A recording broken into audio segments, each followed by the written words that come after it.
ഇന്ത്യയിൽ ഹിന്ദുരാഷ്ട്ര രൂപീകരണത്തിന് BJP ശ്രമിക്കുന്നതിൻ്റെ ഭാഗമാണ് നമ്മുടെ രാജ്യത്ത് ഒരു രാജ്യം ഒരു തെരഞ്ഞെടുപ്പ് എന്ന ഭരണഘടനാ നിയമം BJP നടപ്പാക്കുന്നതെന്ന് പ്രശസ്ത നിയമജ്ഞൻ ഡോക്ടർ മോഹൻ ഗോപാൽ പറഞ്ഞു.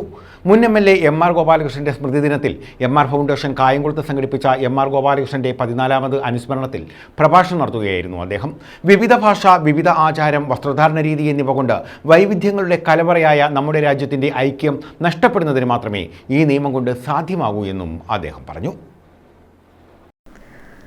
തുല്യനീതി, വിശ്വാസം, സ്വാതന്ത്ര്യം, പൗരത്വം എന്നിവ നഷ്ടപ്പെടുത്തുകയും ജനാധിപത്യ ധ്വംസനം നടത്തുന്നതിന് മാത്രമേ ഒരു രാജ്യം ഒരു തെരഞ്ഞെടുപ്പ് എന്ന നിയമം വഴി BJP ആഗ്രഹിക്കുന്നതെന്നും നിയമജ്ഞൻ ഡോക്ടർ മോഹൻ ഗോപാൽ ചൂണ്ടിക്കാട്ടി. അത്ഭുതകരമായ ഒരു ഭരണഘടന നമുക്കുണ്ട്.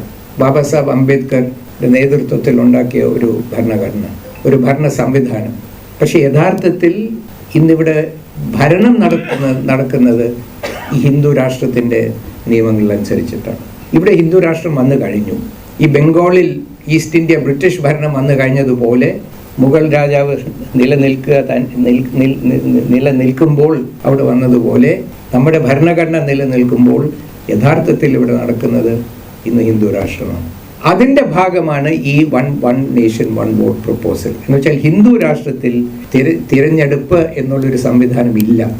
മുൻ MLA MR ഗോപാലകൃഷ്ണൻ അനുസ്മരണത്തിന്റെ ഭാഗമായി പ്രഭാഷണം നടത്തുകയായിരുന്നു അദ്ദേഹം. KPSCയിൽ നടന്ന അനുസ്മരണ സമ്മേളനത്തിൽ N സുകുമാരപിള്ള അധ്യക്ഷത വഹിച്ചു. സെക്രട്ടറി അഡ്വക്കേറ്റ് R മനോഹരൻ സ്വാഗതം പറഞ്ഞു. Advocate KP Sreekumar, advocate V Boban, advocate A Ajikumar, advocate A Shajahan, professor V Sivaprasad, advocate S Keshanath തുടങ്ങിയവർ പങ്കെടുത്തു.